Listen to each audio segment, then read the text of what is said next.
within seconds. Phoenix 5 air race attracts high-flying competitors from all over the US to compete on an aerial racetrack. It's called pylon racing. The oval course is marked by 9 pylons, 15 meters high, spaced over a distance of 13.5 kilometers. Planes from different categories take part in multiple races, circling outside the pylons for 6 high-speed laps. In 1994, 2 vintage planes, a Corsair and a Sea Fury, are flying neck and neck as they enter the 3rd lap. As the Corsair flies at more than 480 kilometers an hour, something goes wrong. As the pilot, Kevin Eldridge, throttles back, he struggles to maintain control of the 50-year-old aircraft.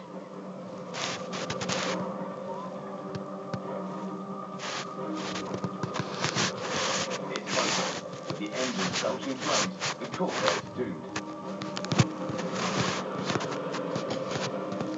Finally, Kevin bails out.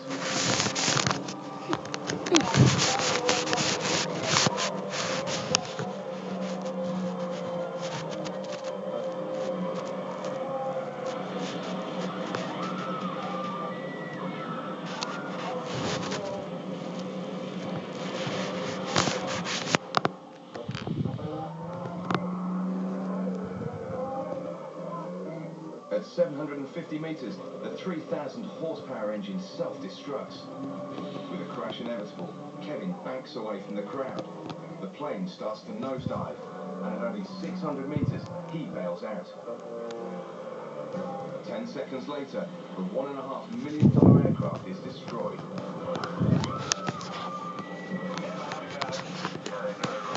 Engine failure clearly caused the accident. However, investigators were unable to ascertain the precise reason, as there wasn't much of an engine left to examine after the impact.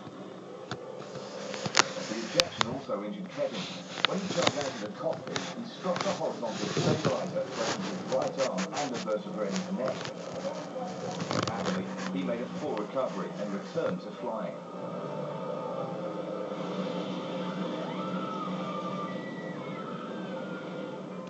The 405 in Los Angeles is the busiest motorway in America. Around 382,000 vehicles travel on it every day. A minivan has broken down in the carpool lane, and a cameraman from a local TV station stops to shoot some footage of the incident. Traffic cones on the right indicate a lane closure due to roadworks. Between the work lights, lane changes, and drivers who routinely speed here at over 100 kilometers an hour, it's almost inevitable that something will go wrong.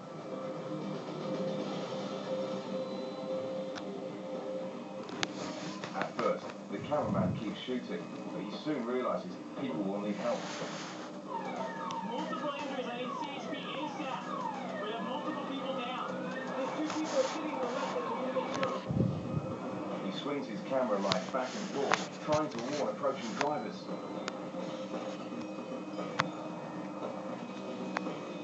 But car by car, a deadly obstacle course is being set up.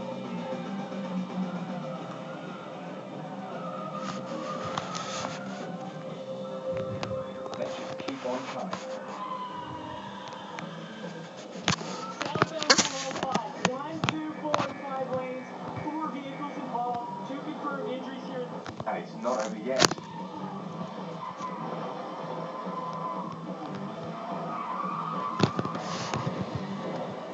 Down to 5 vehicles involved.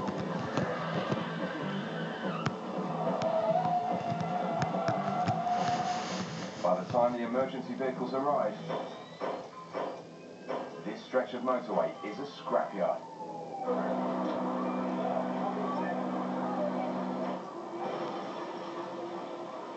The initial confusion may have been caused by the combination of the traffic cones on the right and the work lights on the left.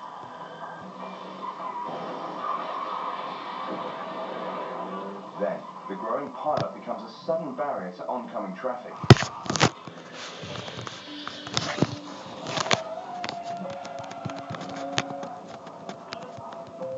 Although several vehicles were written off, no one was seriously injured.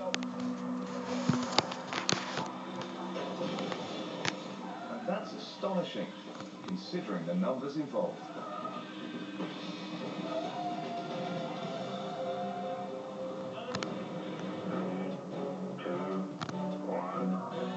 At Cape Canaveral, Ignition.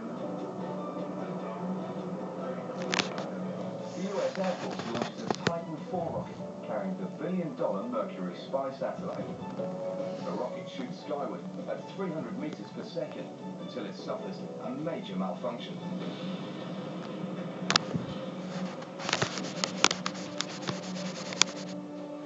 Tons of flaming debris shower the landscape. Just after liftoff, a short circuit cut power to the guidance system, causing the rocket to pitch and veer off course. Flight controllers initiated a self-destruct command. At 5,000 meters, the Titan IV was destroyed. There were no injuries from the explosion, but the financial loss was immense. $1.3 billion. Rocket disasters don't happen too often at Cape Canaveral, but when they do, they're usually pretty spectacular. On December 5, 1957, the United States is trying to keep pace with the Soviet Union in the space race. They had already launched Sputnik, the first satellite to orbit the Earth.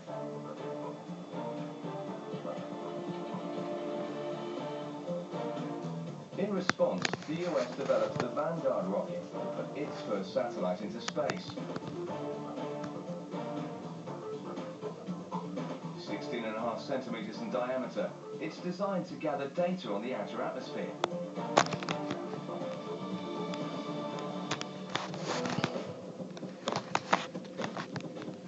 Scientists and politicians hope that the successful launch will propel the United States into a new age of exploration.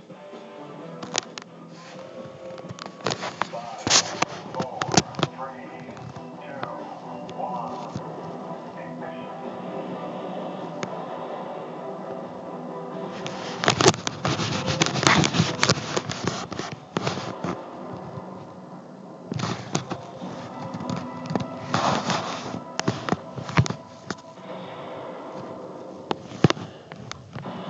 When the rockets engage, the platforms engulfed in smoke and fire.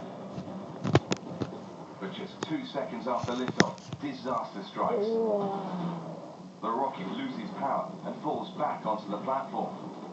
Its fuel tanks rupture, spraying the launch pad with highly flammable fuel.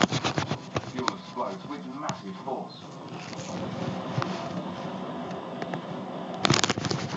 The launch platform is blown apart, and pieces of the rocket are shot hundreds of meters into the air.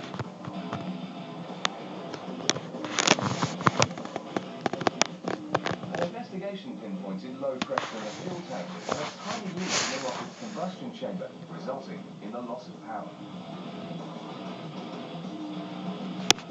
The rocket manages to climb about a meter before crashing back down to Earth.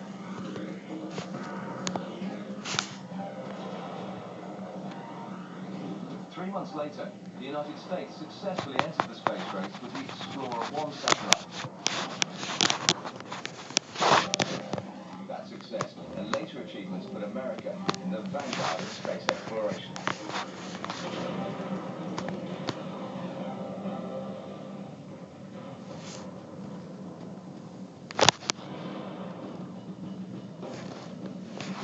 Off-road drivers from around the world travel to Arches National Park in Utah. It's a renowned location for four-wheel drive enthusiasts. They come to navigate some of the most challenging terrain on Earth.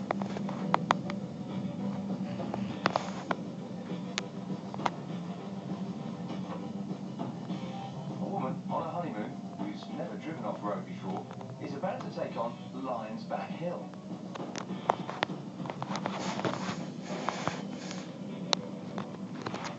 Nothing like starting at the top. After a bouncy start, the 4x4 picks up speed and races out of control.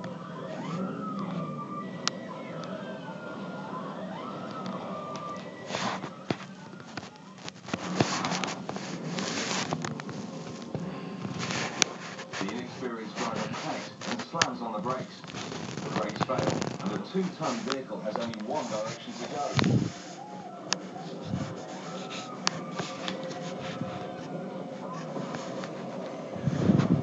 Bystanders rushed to the aid of the woman and her husband. The couple escaped with just a few broken bones. The car was a write-off, and the occupants owed their lives to a pile of loose sand in the riverbed that absorbed much of the impact. In December 1992, a severe nor'easter lashes Nantucket Island off the Atlantic coast of Massachusetts.